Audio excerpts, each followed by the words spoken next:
What's up guys, it's Logan from Street Spec here, and today we're going to be talking about the Toyota V engine, which is a pretty wacky engine, more specifically the first V engine that came out, which the Toyota V series of engine is the first sort of line of V8 engines that Toyota came out with. So it was push rod, carbureted, till later models eventually changed to fuel injection, but the first one we're talking about, it's going to be a push rod, carbureted, sort of basic V8, which also known as the Toyota Hemi, if I didn't already say, which Toyota Hemi because it has hemispherical combustion chambers, which isn't that odd.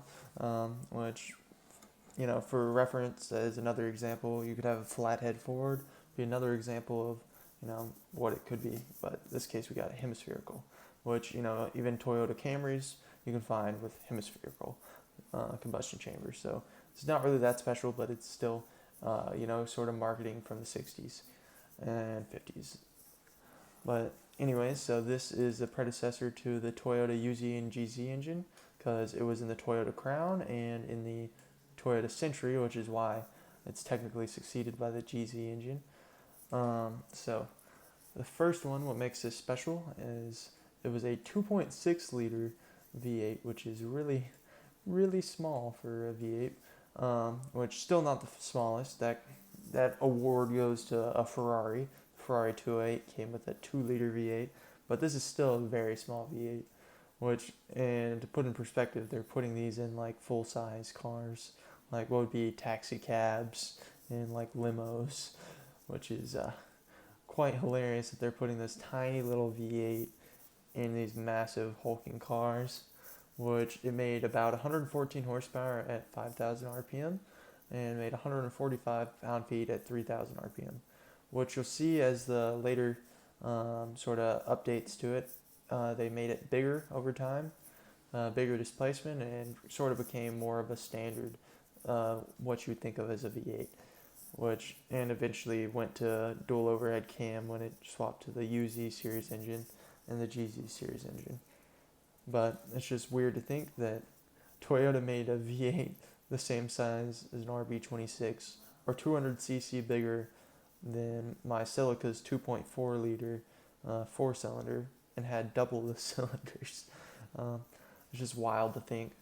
It is the main thing that makes this such an odd engine. And also I like to think about the fact that with the size, this was a very swappable engine, as far as you could probably fit this in a lot of different cars, which it really sucks this didn't come to America. So, and you really don't see this on any of the JDM import sites.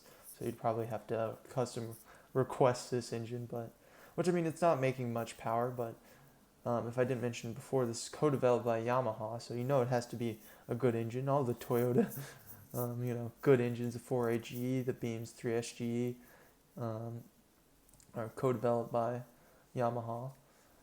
So, I'd really like to see one of these swapped into like an 8.6 or like a first gen Silica or something. Would be wild to see. But yeah, as I said, over time, the 3V went up to 3 liters and got up to about 149, 148 horsepower, and which the RPM raised here for the 3V, and then continued to raise for the 4V, and then for whatever reason the 5V went down as far as the power band, but the 5V, which was the final run of it, was a 4 liter, which is standard-ish. That's their 90s V8 until you see the UZ come out, and that's in like the Lexus 430. I don't know if the Toyota Soarer actually has UZ in it or not. I guess it probably does.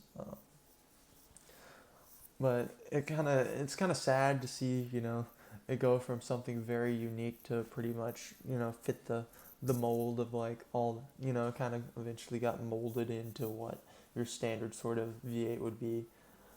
But if you look at a picture of one of these, it kind of reminds me of if you ever go into a Hobby Lobby or like a hobby store, there's a good chance you can find a model of just a normal like little push rod V8 that you can put together, and you can connect like an electric motor, and it'll be like see-through, so you can see all the parts moving, see the pistons going up and down. But just the picture of it reminds me of that for whatever reason, just because it looks like a tiny little toy model of a V8.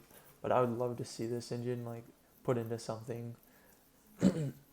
uh, that's pretty much like, well, other stuff that we know about it is you could actually get it with an aluminum block, which, it's kind of ahead of its time, I feel like. Because, that this came out in like the 60s, which I don't know when the aluminum block exactly came out, because it doesn't really say, and I can't really find exactly anywhere when it came out with it, but I'm sure it's one of the, I'm sure the very first gen was an aluminum block, but, we're talking like 80s, 90s aluminum block. It's pretty high tech, I feel like. Which, of course, the predecessors to this are, get all the glory. But I'd love to see, some more people actually use this for builds. Which, if you actually look up an audio clip for it, for this engine, it actually does sound like your standard V8. You can turn this into like a sort of hot rod little engine. So I think it'd be pretty cool in the future to see more people use this engine. But that's about it. If you'd like me to go over some more just weird and wacky engines, hopefully there'll be more information on it. Leave comments in the below if you have any recommendations for me to go over. And thanks for watching.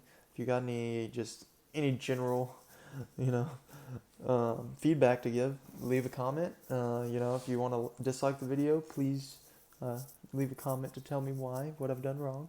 You don't have to, but it's helpful if you do, so I can make better content in the future. But thanks for watching, guys, and I'll see you guys next time.